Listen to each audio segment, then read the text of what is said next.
A'udzu billahi minasyaitonir rajim. Bismillahirrahmanirrahim. Assalamualaikum warahmatullahi wabarakatuh. Hamba Allah yang dirahmati oleh Allah Subhanahu wa taala, bersyukur kita kepada Allah Subhanahu wa taala yang terus mendatangkan rahmatnya kepada kita semua. Amin. Allahumma amin. Kasih sayang Allah Subhanahu wa taala yang memberikan nikmat sehat, nikmat jasmani dan rohani kepada kita semua. Amin. Allahumma amin. Hamba Allah yang dirahmati oleh Allah Subhanahu wa taala, bagaimana beratnya tentang siksaan bagi orang-orang yang tidak konsekuen di dalam amar ma'ruf nahi mungkar. Dijelaskan dalam kitab Riyadhus Shalihin atau buku terjemah daripada kitab Riyadhus Shalihin. Allah Subhanahu wa taala berfirman, qala Allah taala atamuruna an-nasa bil birri wa tansawna anfusakum wa antum tatluna al-kitab afala ta'qilun. Allah Subhanahu wa taala berfirman, mengapa kamu menyuruh orang lain untuk mengerjakan satu kebaikan sedangkan kamu sendiri itu melupakan akan dirimu sendiri, padahal kamu membaca daripada Alkitab. Apakah kamu tidak berpikir? Kata Allah Subhanahu wa taala dalam Al-Qur'anul Karim, atamuruna an-nasa bil birri wa tansawna anfusakum. Mengapa kamu itu menyuruh orang lain untuk mengerjakan satu kebaikan? Kita memerintahkan kepada orang lain untuk bersedekah, kita memerintahkan kepada orang lain, berseru kepada orang lain, berkata kepada orang lain untuk berakhlakul karimah, agar tidak mendengki kepada orang lain, agar tidak beriri kepada orang lain. Tapi hakikatnya kita sendiri yang melakukan hal ini yang menyebabkan Allah Subhanahu wa taala mengingatkan di dalam Al-Qur'anul Karim dalam ayat ini, Al-Mu'min, wa antum tatluna al-kitab, padahal kamu itu membaca Alkitab. Kita itu membaca Alkitab, maksudnya berbicara soal Alkitab. Afala ta'qilun, apakah kalian tidak berpikir? Peringatan bagi kita ya mukmin, agar kiranya kita pada saat berdakwah benar-benar kita hanya semata-mata berharap ridha Allah Subhanahu wa taala. Bagaimana mereka? Contoh para alim ulama, ada ulama habaib yang mereka itu mengkhususkan dalam diri mereka, keseharian mereka, waktu mereka itu habis semata-mata untuk dakwah, karena mereka tahu dan mereka paham hidup ini bukan di sini tapi selama-lamanya kelak. Mereka paham perjumpaan hakikat yang sebenarnya adalah di saat mereka berjumpa dengan ayah mereka, yaitu Nabi kita Nabi Muhammad SAW, dan perjumpaan dengan Allah Subhanahu wa taala yang mereka rindukan semasa mereka hidup di dunia. Hati mereka semata-mata terikat hanya Allah Subhanahu wa taala. Lihat Al-Allamah Al-Habib Mundhir bin Qud Al-Musawwah. Beliau adalah murid daripada Al-Allamah Al-Habib Umar bin Muhammad bin Salim bin Hafiz.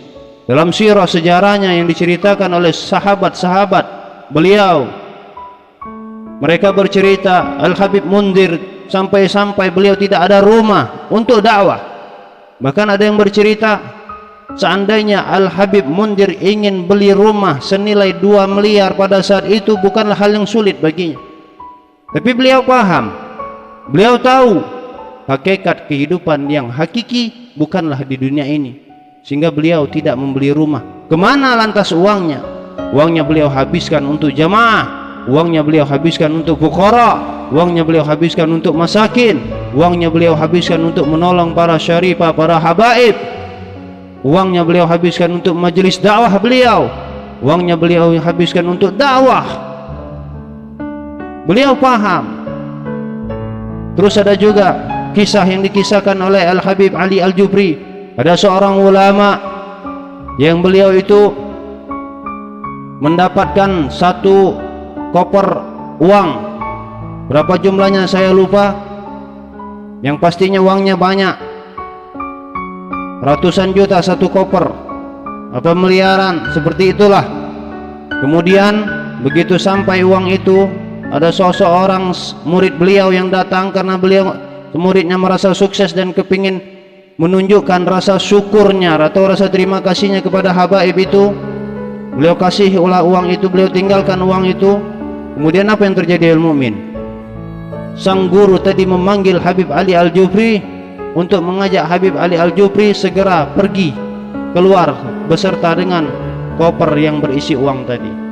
Apa yang terjadi?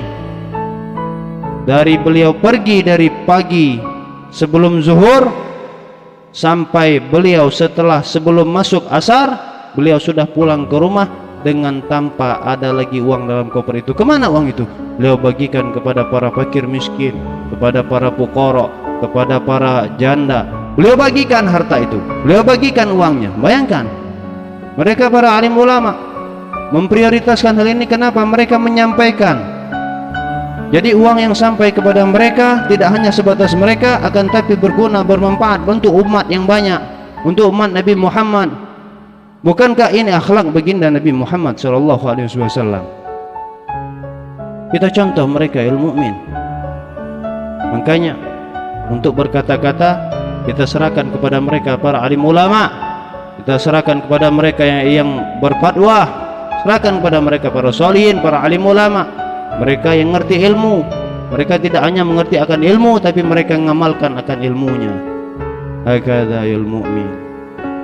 Kemudian dalam ayat yang lain Allah Subhanahu wa taala berfirman, wa qala ta'ala, ya ayyuhalladzina amanu lima taquluna ma la taf'alun, kabura maqtan 'indallahi in taqulu ma la taf'alun. Allah Subhanahu wa taala berfirman, wahai orang-orang yang beriman, kata Allah, orang yang beriman, orang yang memiliki keyakinan bahwasanya Allah adalah segala-galanya, Sang Maha Kuasa, Sang Maha Pemilik dirinya, Sang Maha Pemilik dunia ini. Dia yakin orang-orang yang beriman itu lembut. Makanya Allah mengingatkan ini untuk orang yang beriman. Tentunya pendai, pendakwa adalah orang-orang yang beriman, al mu'min, orang yang memiliki kelembutan hati terhadap Allah Subhanahu wa taala dan nabinya Nabi Muhammad. Mengapa kamu mengatakan apa yang tidak kamu perbuat? Lima taquluna ma la taf'alun. Mengapa kamu mengatakan apa yang tidak kamu perbuat? Artinya apa? Kita mengatakan untuk bersedekah, tapi kita sendiri tidak bersedekah. Kita mengatakan untuk menolong orang, kita sendiri tidak menolong orang. Kita mengatakan kepada orang jangan membenci orang lain, kita sendiri yang mengajarkan kebencian. Kita mengatakan kepada orang jangan menghibah, kita sendiri yang hobi menghibah orang. Ini maksud daripada ayat ini. Amat besar kebencian Allah Subhanahu wa taala, kaburan maqtan indallah. Sangat besar kebencian Allah Subhanahu wa taala, kebencian di sisi Allah Subhanahu wa taala. Allah benci sama kita ya mukmin, Masya Allah. Bukankah kecintaan Allah yang kita harapkan, bukan kebencian Allah Subhanahu wa taala. Antaqulu ma la taf'alun, kamu mengatakan apa-apa yang tidak kamu kerjakan. Al-Quran surah Shaf surah ke-61 ayat 2-3. Dalam ayat yang lain Allah Subhanahu wa taala berfirman, wa qala ta'ala, wa ma uridu an ukhalifakum ila ma anhaakum anhu, dan aku tidak berkehendak, kata Allah, untuk mengerjakan apa yang aku larang kamu daripadanya. Hal ini adalah yang dilarang oleh Allah dan Allah tidak berkehendak. Makanya kata ada ceramah dari Al-Habib Munzir, seorang pendai itu khadim Allah, pembantu Allah, budak Allah.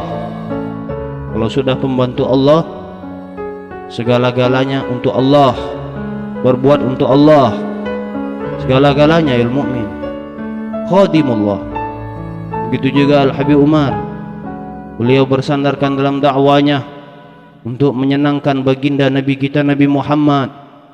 Tanamkan dalam hati kita rasa cinta kita kepada Allah, berharap kita agar Allah Subhanahu wa taala mencintai kita suatu saat kelak, dan kita menumbuh suburkan benar-benar cinta kita kepada Allah Subhanahu wa taala, dan menumbuh suburkan cinta kita kepada Rasul semata-mata dalam dakwah membahagiakan atau menyambung risalah Rasulullah sallallahu alaihi wasallam.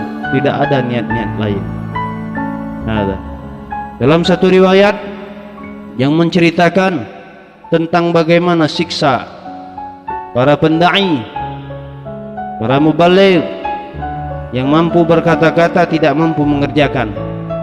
Wa Nabi Zaidin Usamah ibn Zaid bin Haritha radhiyallahu anhuma qol, dari Abu Zaid Usama bin Zaid bin Haritha qadimnya Rasulullah radhiyallahu anhuma qol, semoga Allah Subhanahu wa taala memberikan ridha atas mereka berdua, telah berkata, sami'tu Rasulullah sallallahu alaihi wasallam yaqul, aku telah mendengar dari Rasulullah sallallahu alaihi wasallam, beliau telah bersabda, yu'ta birrajuli yaumal qiyamah, nanti pada hari kiamat ada seseorang yang akan didatangkan, wa yulqa finnar, kemudian dilemparkan dia ke dalam neraka, wa tandaliqa aqtabu batnihi wa yaduru biha kama yadurul khimaru firraha, maka keluarlah usus perutnya dan berputar-putar dia di dalam neraka itu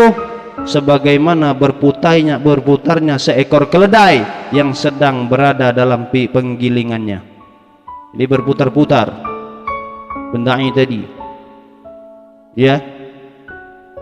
Wa yajtami'u ilaihi ahlun nar, maka dikumpulkan para ahli neraka, kumpul para ahli neraka, penghuni neraka dikumpulkan. Fayaqulun, maka mereka berkata, para penghuni neraka ini berteriak berkata kepada pendai tadi, mubaligh tadi, ya fulan malak, wahai fulan, kenapa kamu seperti itu? Alam takun ta'muru bil ma'ruf wa tanha 'anil munkar. Kata mereka, para penghuni neraka berkata kepadanya, bukankah kamu dulu menyuruh untuk berbuat baik dan melarang kami daripada perbuatan mungkar? Kamu sering berkata untuk terus berbuat baik, dan terhadap perbuatan mungkar engkau terus melarang. Kemudian dia menjawab, wa yaqul, ada bala kuntu amuru bil ma'rufi wala atih. Benar katanya, saya dulu menyuruh kalian untuk berbuat baik, tetapi saya sendiri tidak mengerjakannya. Wa anha 'anil munkari wa atih, dan saya dulu melarang untuk kalian, kepada kalian dari perbuatan mungkar, akan tetapi saya sendiri malah melakukannya. Ini hamba Allah. Jadi mubaligh bukanlah hal yang gampang. Jadi pendai bukanlah hal yang gampang. Tapi dakwah dalam agama Allah silakan, dengan akhlak, dengan kebaikan harta, dengan kebaikan tenaga, dengan kebaikan berpikir. Tapi di saat kita berfatwa, serahkan kepada mereka yang ahlinya, mereka para solihin yang mengamalkan ilmunya, berikan kepada mereka. Mereka para ulama yang mereka itu berilmu, ilmu yang berdasarkan agama Allah Subhanahu wa taala yang diajarkan baginda Nabi Muhammad sallallahu alaihi wasallam, dan mereka mengamalkan ilmunya. Kita ambil fatwa dari mereka. Mereka para alim ulama, ibadah mereka tidak tampak saat mereka sendiri, kita lihat mereka di sana, ya mukmin. Makanya ada ulama, kalau kamu ingin mengetahui mereka itu benar-benar orang soleh, sekalipun engkau jarang jumpa kepadanya, nginap di rumahnya 3 hari 3 malam, lihat apa yang dia lakukan pada saat malam hari. Tidurkah? Baca Al-Quran kah? Tahajudkah? Zikirkah? Bermunajatkah? Berhalwatkah dia kepada Allah? Rindukah dia kepada Rasulullah? Tetesan air matanya kelihatan pada saat dia sendiri, ya mukmin. Hakada mereka para solihin. Maka dari itu, ya mukmin, umat Allah yang dirahmati oleh Allah Subhanahu wa taala, kalaupun kita harus menjadi seorang pendai, seorang mubaligh, seorang penceramah, jadilah kita orang yang berusaha terus mengamalkan. Jangan sampaikan sesuatu yang kita tidak sanggup mengamalkannya, apalagi sampai-sampai kita ingkar. Lisan yang kita katakan tidak sama dengan hati, dan pada hakikatnya beda dengan perbuatan. Khawatir kita, khawatir siksa bukan di dunia yang selama-lamanya abadi, tapi di akhirat selama-lamanya. Karena kenapa? Ulama adalah orang yang pertama kali masuk ke dalam nerakanya Allah sebelum mereka para pengikut Fir'aun, mereka penyembah berhala, Akan tapi seorang ulama lebih dulu masuk ke dalam neraka. Ulama yang mana? Ulama yang berkata-kata tapi tidak mengamalkan apa yang dikatakannya. Alafu minkum al-fakir doa bilallah. Memohon maaf yang sebesar-besarnya. Mudah-mudahan bermanfaat bagi kita semua. Allahumma salli wa sallim ala sayyidina Muhammadin wa ala alihi wa sahbihi wa sallam. Alhamdulillahi rabbil alamin. Wassalamualaikum warahmatullahi wabarakatuh.